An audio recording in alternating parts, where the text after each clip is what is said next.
पञ्चम्यै नमः।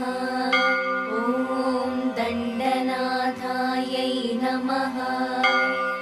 ॐ संकेतायै नमः।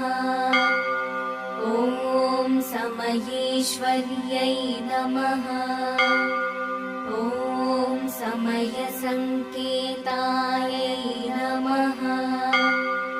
ॐ वाराह्यै नमः। ॐ पोत्रिण्यै नमः। ॐ शिवायै नमः। ॐ वार्तल्यै नमः। ॐ महासेनायै नमः। ॐ आज्ञाचक्रेश्वर्यै नमः। ॐ अरिज्ञै